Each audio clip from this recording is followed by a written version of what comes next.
सन 1781 में उत्तर भारत के छपिया गांव में मनुष्य जन्म धारण किया। छपिया और अयोध्या की भूमि को दिव्य बाल चरित्रों से पावन करके वे नीलकंठ वर्णी के रूप में निकल पड़े अपने मौलिक दर्शन से विश्व के असंख्य जीवों का कल्याण करने हेतु एक कल्याण यात्रा पर। अयोध्या से नैमिषारण्य, हरिद्वार, श्रीपुर, केदारनाथ, बद्रीनाथ, बद्रीवन आदि से होते हुए वे तिब्बत में मानसरोवर पधारे।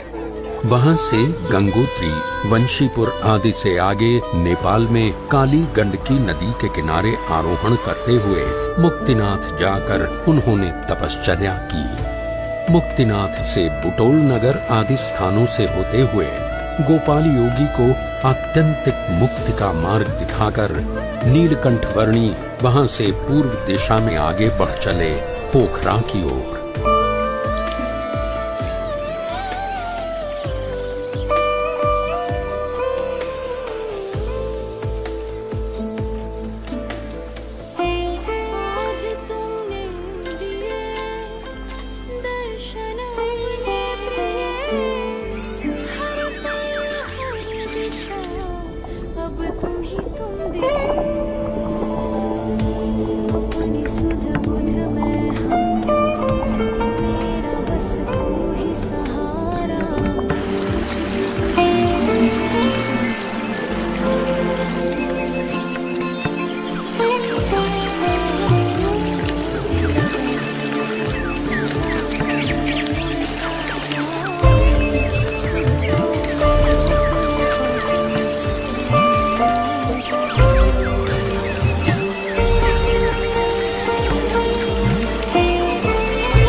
नेपाल प्रदेश की वादियों और पहाड़ियों को पार करते हुए नीलकंठ वर्णी आ पहुंचे पोखरा सरोवर पर।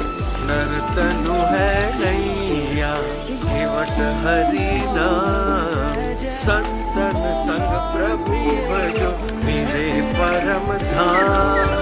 नर्तनु है नैया केवट हरि नाम, संतन संग प्रभु भजो मिले परम धाम।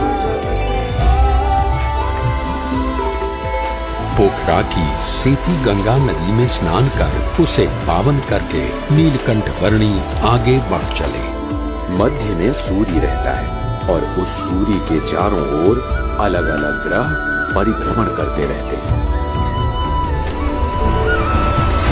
कई नगरों, पहाड़ों और वनों को पार करते हुए नीलकंठ वर्णी आ पहुंचे धार्मिक स्मारकों के लिए प्रख्यात नगर काठमांडू में।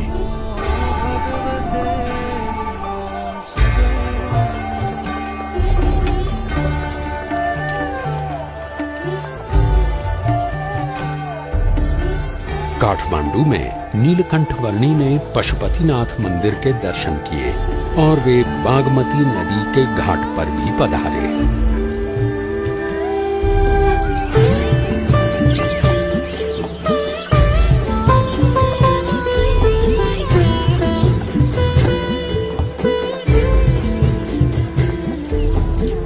वैभवी नगरी काठमांडू के कई स्थानों पर होते हुए कुछ साधु संतों के समुदाय के साथ नीलकंठ वर्णी वहां के राजा के महल में आ पहुंचे।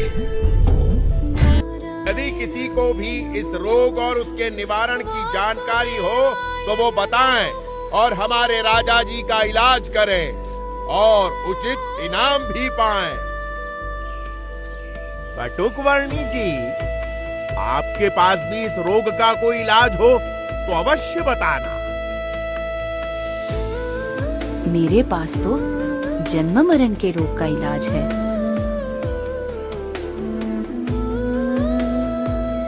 सोच समझकर बोलना बालक। मैं राजा हूं, रण बहादुर शाह। संन्यास में भगवान होते हैं। ये सोचकर मैं साधु संतों और सन्यासियों को मेरे रोग का इलाज करने के लिए बुलाता हूं, और मेरा इलाज करने की बात करके जो इलाज नहीं कर पाता, ऐसे हर एक हकीम, वैद्य, साधु, संत, सन्यासी सबको मैं जीवन भर के लिए बंदी बनाकर सजा देता हूं।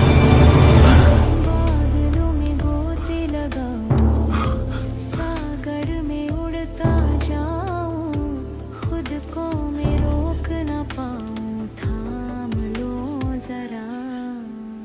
वही तो आप भूल कर बैठते हैं राजन।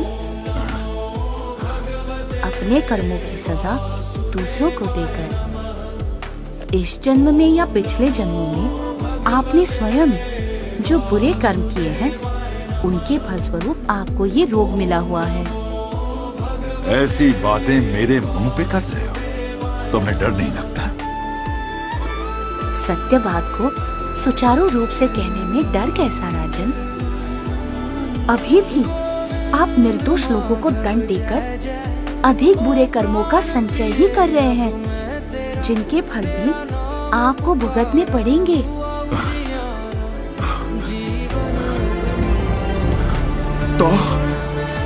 तो मैं क्या करूं? कैसे छुटकारा पाऊं इन सब से? कैसे छुटकारा पाऊं?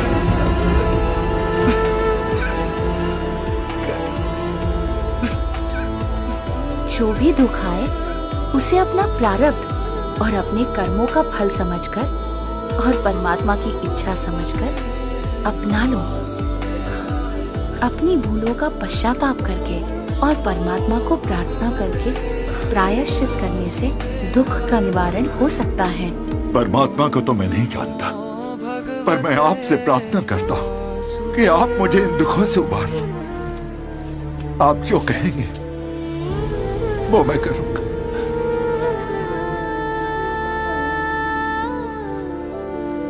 नारायणाय नमो नमः, वासुदेवाय नमो नमः, नारायणाय नमो नमः। ये पी लीजिए। वासुदेवाय नमो नमः,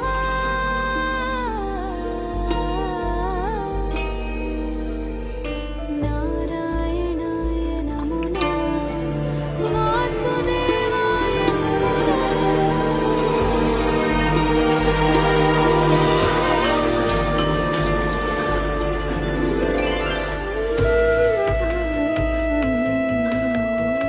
ऐसी राहत की अनुभूति मुझे आज तक नहीं हुई प्रभु।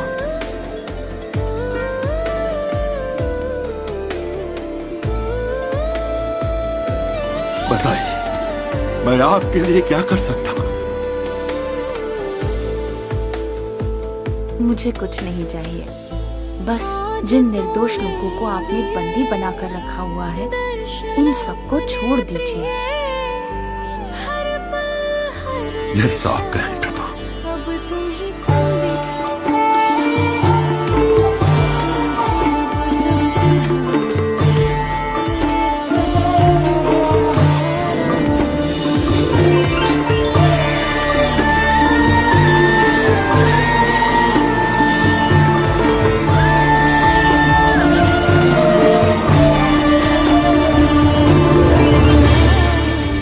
खुद को मैं रोक न पाऊं, थाम लो।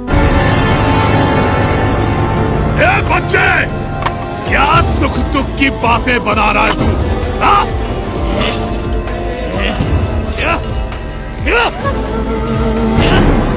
अरे यहाँ मेरे साम्राज्य में सबके लिए केवल एक ही वस्तु प्राप्त है, और वो है सुख, सुख और सुख। समझा तू? सुख या सुख का भ्रम?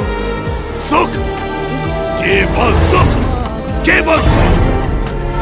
एक सच्चे उपासक की तरह उपासना करके हर एक सुख को सिद्ध किया है मैंने, और गले तक मदिरा का पान करके उन हर एक सुख के नशे में रहता हूं मैं।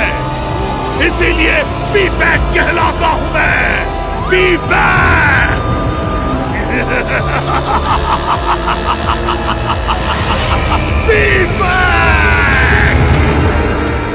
अपने प्रपंच से लोगों को डरा धमकाकर स्वयं सुखी रहना वो सिद्धि नहीं परंतु विकृति है विवेक। अपनी सिद्धियों का उपयोग सबके सुख के लिए करना चाहिए, दुख के लिए नहीं। अरे वाह, ये छोटे गुरुजी तो ज्ञानोपदेश भी देते हैं। महाज्ञानी है गुरुजी।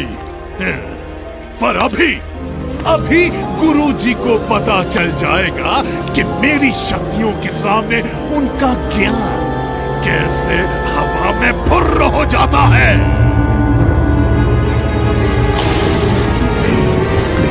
फट। ओम ह्रीं क्लीं फट। ओम ह्रीं क्लीं फट। ये देख मेरी शक्ति छोकरे, ये देख।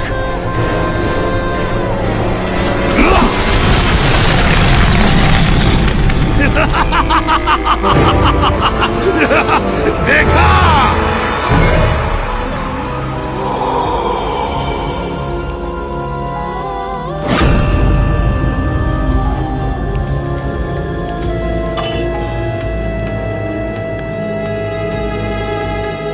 घबराइए मत, परमात्मा की दिव्य शक्ति पर भरोसा रखिए, उनका दृढ़ आश्रय रखिए, तो इसकी मलिन विद्या की शक्ति अपने आप असमर्थ हो जाएगी, आपको कुछ भी नहीं कर पाएगी। ये छोकरे, मेरे शिष्यों को मेरे ही विरुद्ध भड़का रहा है तो? भड़का नहीं रहा हूँ, पर जगा रहा हूँ, क्योंकि इस बेचारे वृक्ष की तरह ये सब भी निर्दोष हैं। अरे, तू उनकी छोड़ और अपनी सोच। तुम भी तो अपनी सोचो विवेक। दूसरों के विनाश से स्वयं का विकास करने पर तुले हुए ऐसे भोले भाले लोगों को मूर्ख बनाते हुए तुम इतने अंध हो गए हो कि स्वयं को भी मूर्ख बनता हुआ देख नहीं पा रहे हो। जरा सोचो विवेक, तुम सब मोह माया का त्याग कर निकल पड़े थे, वो किस लिए? और अब कैसे स्वयं ही मोह माया में अंध हो चुके हो?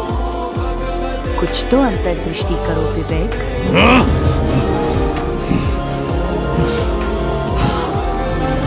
इसे कैसे पता? इसे मेरी भूल तो है, लेकिन नहीं, ये बकवास कर रहा है।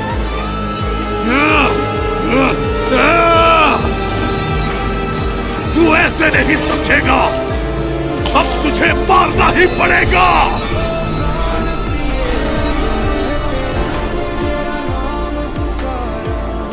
परमात्मा की काल शक्ति के सिवा कोई किसी को मार नहीं सकता। अरे तुझे मारने के लिए तो मेरी शक्ति ही काफी है।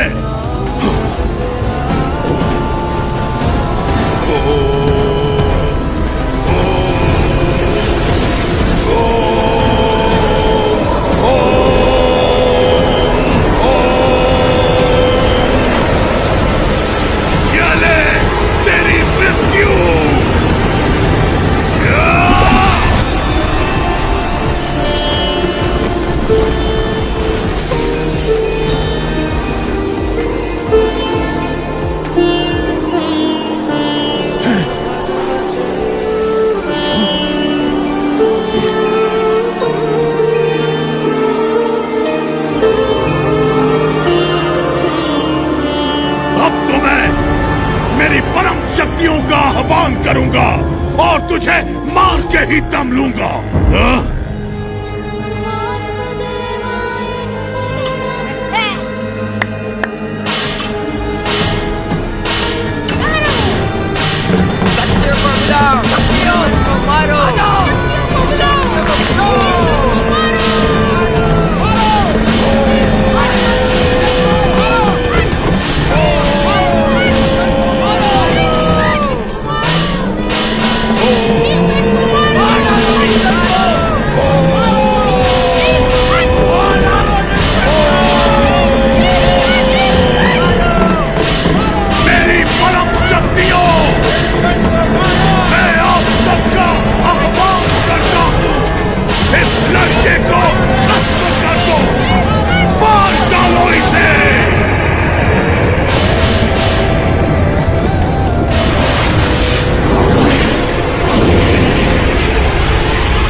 फट। ओम ह्रीं क्लीं फट।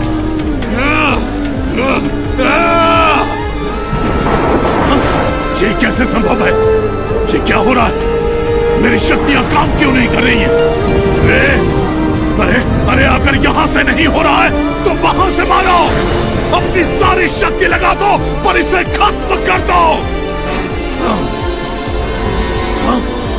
ये कैसे संभव है? मेरी शक्ति एक छोकरे के सामने हाथ जोड़कर बैठ गई है। नहीं, बस संभाओ, बस संभाओ। पता नहीं क्यों पर आज तो तू बच गया, पर कल मैं मेरी सभी शक्तियों को जागृत करके आऊंगा और तेरा नाश करके ही दम लूंगा। तुझे नहीं छोड़ूंगा मैं। छोकरे, कल तक का इंतजार और तेरा सर्वनाश। तेरा सर्वनाश। नीलकंठ वर्णी, क्षमा कर दीजिए मुझे, मैंने बहुत बड़ी भूल की है। अरे विवेक, गुरुदेव, मुझे क्षमा कर दीजिए गुरुदेव, और मुझे अपना शिष्य स्वीकार कर लीजिए। कल रात को मैंने मेरे सभी आराध्यों का फिर से आह्वान किया और उनसे कहा कि वे आपका नाश कर दें, तो उन्होंने तो मुझे ही बहुत मारा, पटक पटक कर धो दिया मुझे। और उन्होंने कहा कि आप तो सबके स्वामी, सर्वोपरि परमात्मा है। मुझे क्षमा कर दीजिए प्रभु, मुझे क्षमा कर दीजिए। सच्चे गुरु के बिना कोई भी साधक इधर उधर भटक ही जाता है। मैं भी भटक गया था। कोई बात नहीं विवेक, मार्ग से भटक जाने का अर्थ हमेशा ध्येय से भटक जाना ही नहीं होता।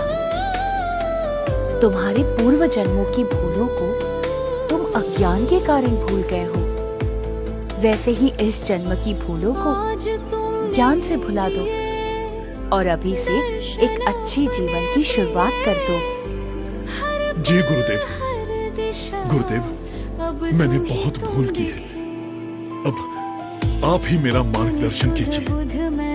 जरूर विवेक, गुरु तो सही मार्ग दिखाने का प्रयास करता ही है, पर उस मार्ग पर चलना वो तो साधक का ही काम है। बस अब तुम एक सच्चे साधक को शोभा दे वैसा जीवन जियो। शुद्ध धर्म, शुद्ध आचरण, शुद्ध भक्ति भाव, यथार्थ ज्ञान आदि को अपनाकर परमात्मा की ओर कदम बढ़ाते चलो, तो वो भी तुम्हारी ओर आते चलेंगे। तुम्हारे पुराने संसार की रचना तुम्ही ने की थी और तुम्हारे नए संसार की रचना भी तुम ही करो।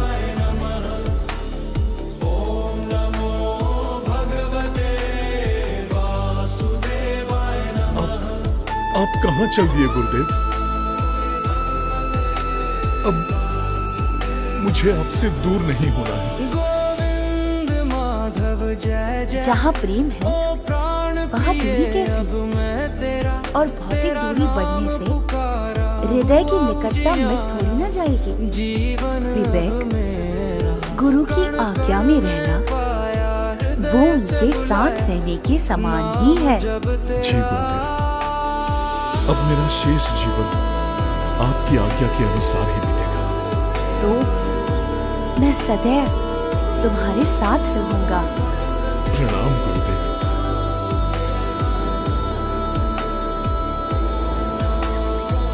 प्रणाम नीलकंठ वाणी। सच्चे गुरु की सच्ची संगति और उस संगति से आत्यंतिक मोक्ष की प्राप्ति, साक्षात परमात्मा की प्राप्ति। परम कल्याण के इस परम संदेश को फैलाने के लिए अपने अगले पड़ावों की ओर नीलकंठ वर्णी आगे बढ़ चले, असम के घने वनों से होते हुए।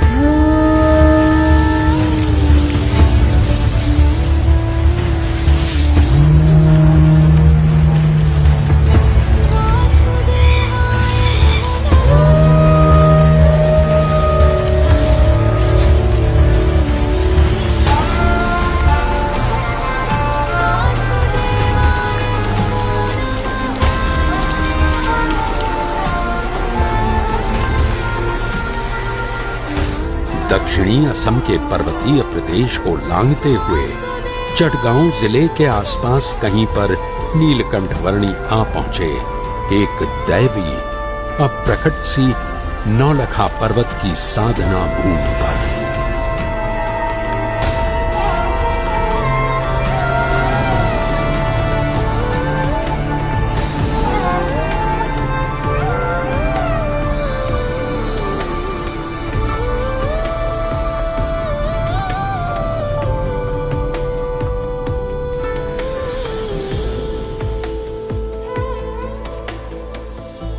आज तुमने दिए दर्शन अपने प्रिय, हर दिशा अब तुम ही तुम दिखे। सुन मधुर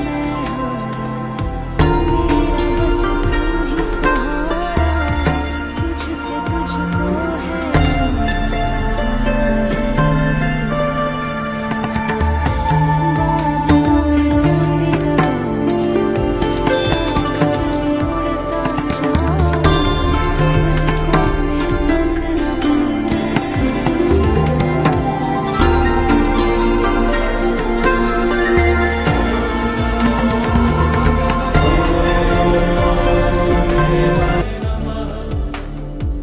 इस दिव्य और अप्रकट पर्वत भूमि पर 9 लाख योगी युगों से योग साधना करके अनेक सिद्धियों को प्राप्त कर रहे हैं, जिससे अंततः वे आपकी महिमा को समझ सके और मोक्ष प्राप्त कर सके। सिद्धियों की प्राप्ति हेतु योग साधना करने से अनेक सिद्धियां प्राप्त हो सकती हैं, पर उन सिद्धियों के प्रति जो लगाव बना रहता है वह परमात्मा की भक्ति में से विचलित कर देता है, और आत्यंतिक मोक्ष तो यथार्थ दास भाव से परमात्मा की भक्ति करने से ही होता है।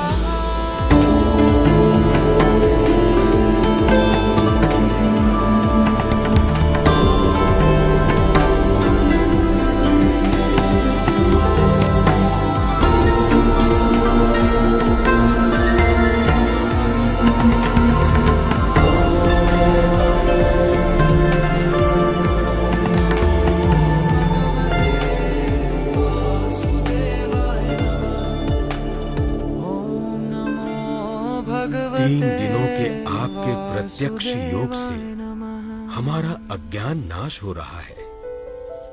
हम अपने प्राणों को षट चक्रों में प्रसारित करके किसी भी सिद्धि को प्राप्त कर लें, उससे भी अधिक यह है कि हम हर प्रकार से आप जो परमात्मा है उनमें जुड़ जाएं। कृपा करके हमें आपकी भक्ति का अधिकार दें और आपके स्वरूप में जोड़ दें। आप सभी का आत्यंतिक मोक्ष के मार्ग पर प्रयाण हो। वासुदेवाय नमो नमः।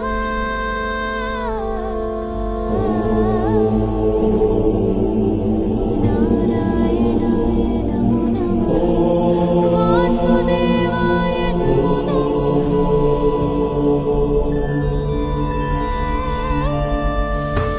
नौलखा पर्वत के 9 लाख योगियों को कल्याण प्रदान करके अपनी कल्याण यात्रा को नीलकंठ वर्णी ने बंगाल प्रदेश में आगे बढ़ाया और बंगाल में बालवा कुंड आ पहुंचे। कुछ दिन बालवा कुंड प्रदेश में बिताकर नीलकंठ वर्णी ने अपनी कल्याण यात्रा को आगे बढ़ाया सुंदरवन के प्रदेश में।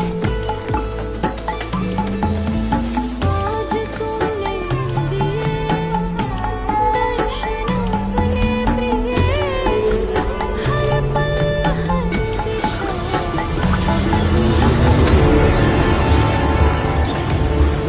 तुम सुन मधुर मेरा बस तू ही सहारा, तुझसे तुझको है जाना।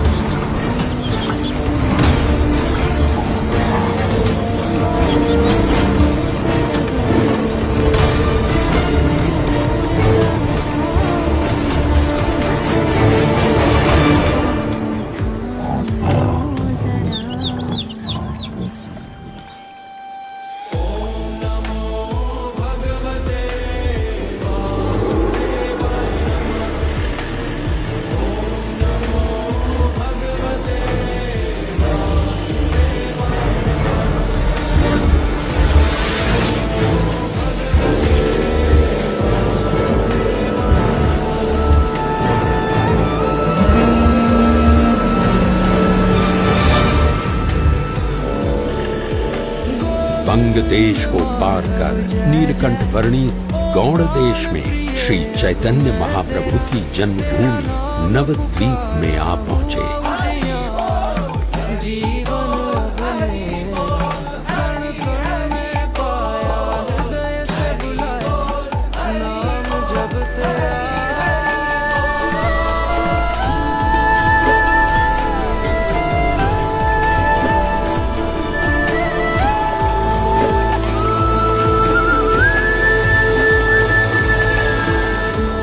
गंगा और सागर का जहां मिलन होता है, उस पवित्र तीर्थ गंगा सागर की ओर नीलकंठ वर्ण बढ़ चले।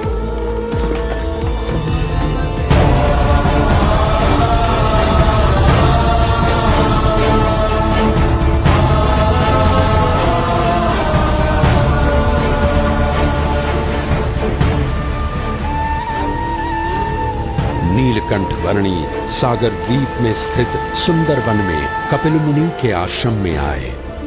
यहाँ कपिल मुनि द्वारा रचित सांख्य शास्त्र का समन्वय सनातन वैदिक धर्म के एक मौलिक दर्शन के साथ करने का जैसे उन्होंने संकल्प लिया और वहाँ से पूर्वी भारत के उड़ीसा प्रदेश में आ पहुँचे।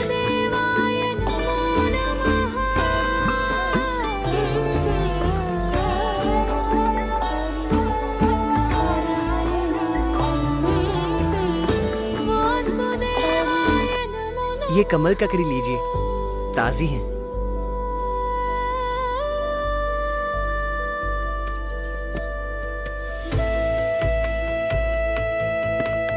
ये जयराम और मैं कृष्ण तंबोली, हम दोनों रोज ताजी कमल ककड़ी लाते हैं।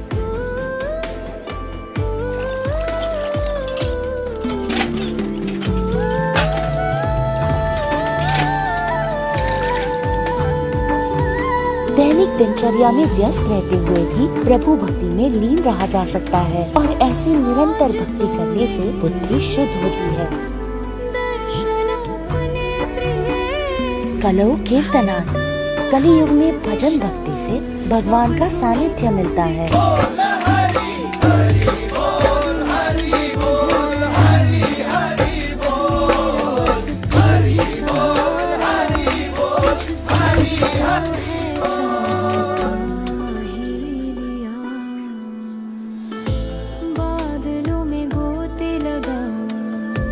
रोज इतनी ताजी कमल ककड़ी कहाँ से लाते हो? क्या मुझे भी उस जगह ले चलोगे? हाँ, आज शाम को ही चलेंगे। आपको हमारे साथ बड़ा मजा आएगा।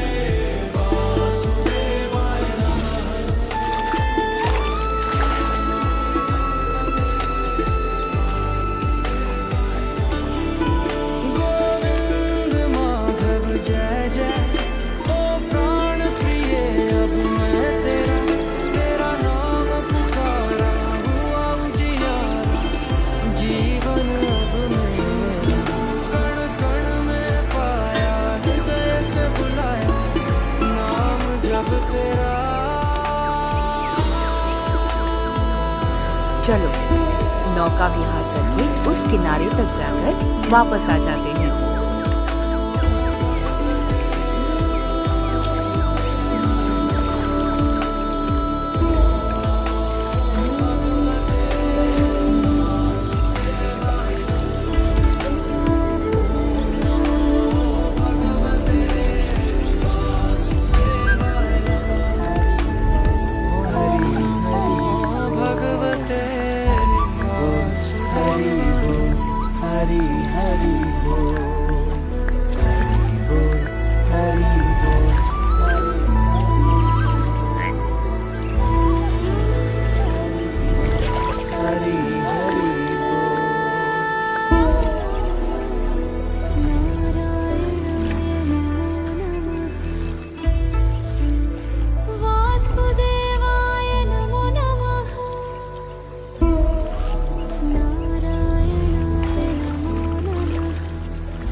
इस समय इस डरावने वन में जाना उचित नहीं होगा। हाँ, बहुत डरावनी जगह है।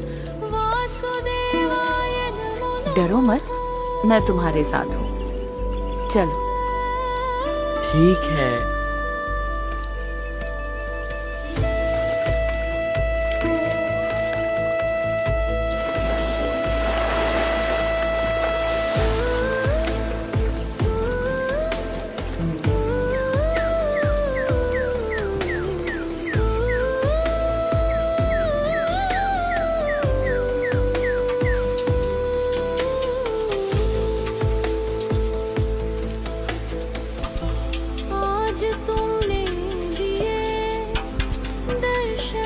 समझ में नहीं आ रहा कि आप कर क्या रहे हैं नीलकंठ वर्णी, और हमें कहाँ ले जा रहे हैं।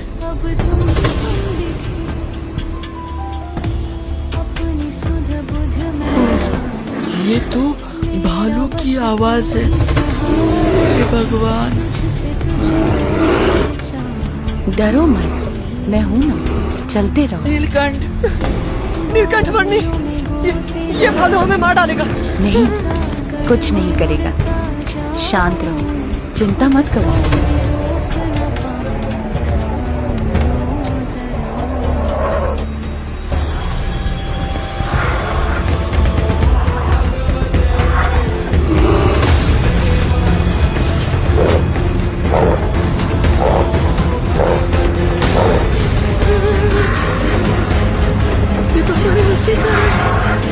हे भगवान,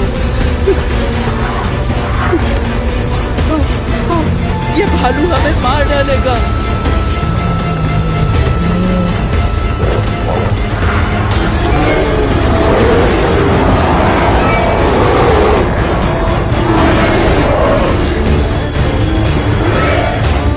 शांत हो जाओ। जीवन अब मेरा कण कण में पाया, हृदय से बुलाया नाम जब तेरा। ये कैसे हो सकता है? चिंतित मत रहो, तुम्हारा कल्याण अवश्य होगा। अब जाओ।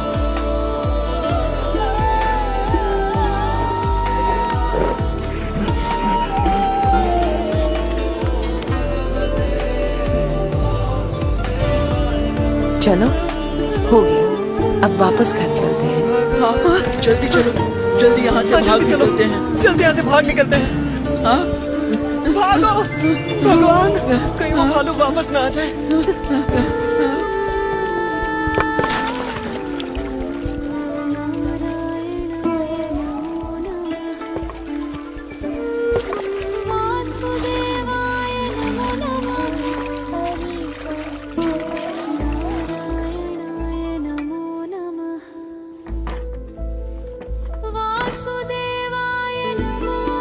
अरे भाई, हटो हटो जरा।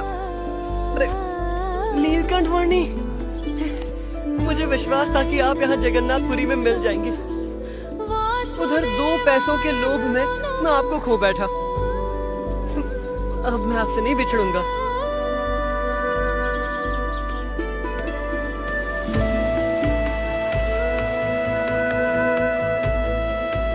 जगन्नाथपुरी की भूमि और जगन्नाथपुरी का समुद्र नीलकंठ वर्णी के संग से पावन हो चुके थे, तो फिर जगन्नाथपुरी के राजा कैसे रह जाते।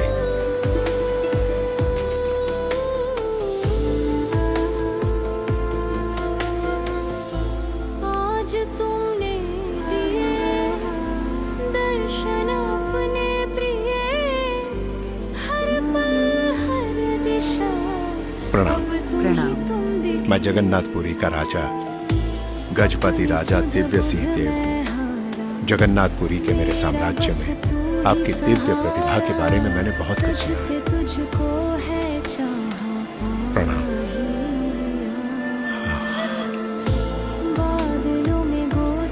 दिव्य, अति दिव्य। आप तो दिव्य अति दिव्य हैं। आप तो सच्चित आनंद स्वरूप हैं।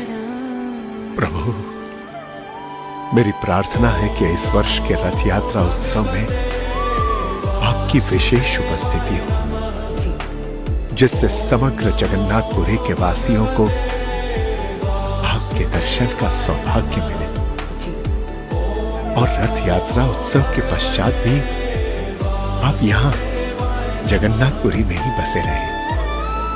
धन्यवाद प्रभु, धन्यवाद।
सदा संतुष्ट मनसः सर्वाः सुखमया दिशः।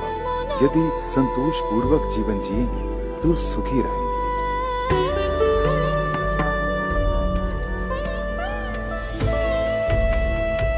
राजधर्म तो आपका लौकिक कर्तव्य है, पर आपके आत्म कल्याण के लिए आपको सनातन धर्म के मूल्यों को अपनाना पड़ेगा।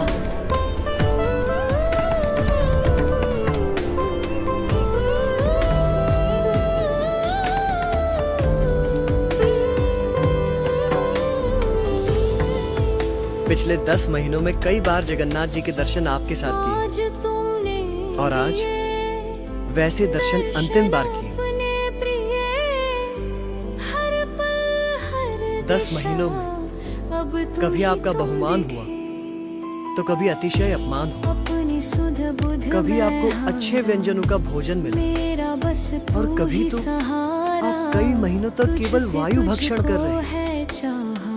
हर परिस्थिति में आप एक समान प्रसन्नता से रहे। मैं तो कई बार बहुत व्यथित हो जाता था, पर आप तो हमेशा स्थित प्रज्ञ। अब आगे हम कहाँ जाएंगे? यहाँ से पश्चिम दिशा में महानदी है, उसी पार करके हम आदिपुर, पन्ना नृसिंह, मानसपुर आदि से होते हुए दक्षिण भारत में वेंकटाद्रि चलेंगे। उड़ीसा प्रदेश को लांघते हुए नीलकंठ वर्णी ने अपनी कल्याण यात्रा को आगे बढ़ाया आंध्र प्रदेश में।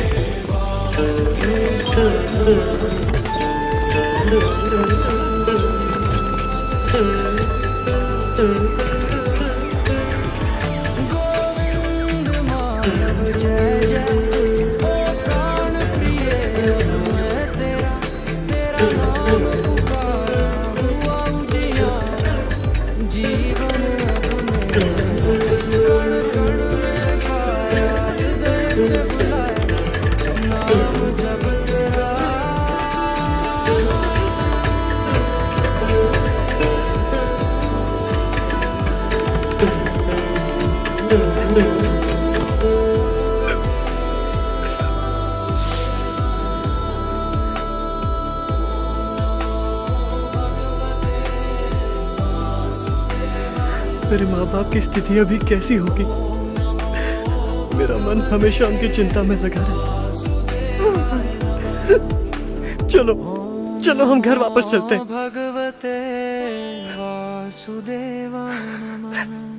तो फिर मुझे जाने दो।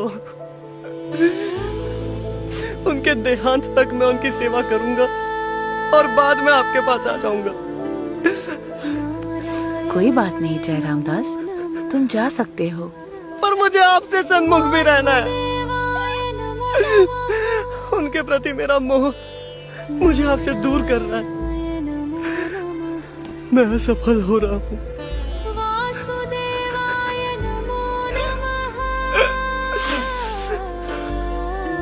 अहम और ममत्व रूपी माया का त्याग करना कोई सरल खेल नहीं है जो तुम ऐसे ही खेल लेते, पर तुमने प्रयास तो किया।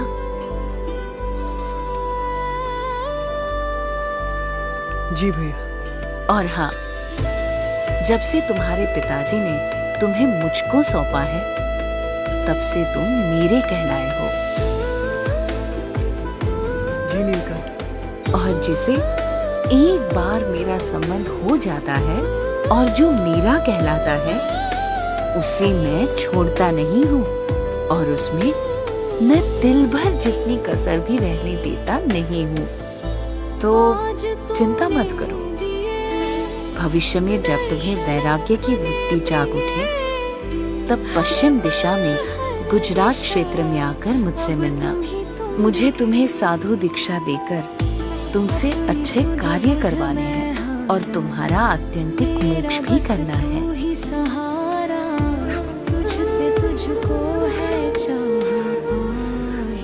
प्रणाम। प्रणाम। मुझे भूलिएगा मत।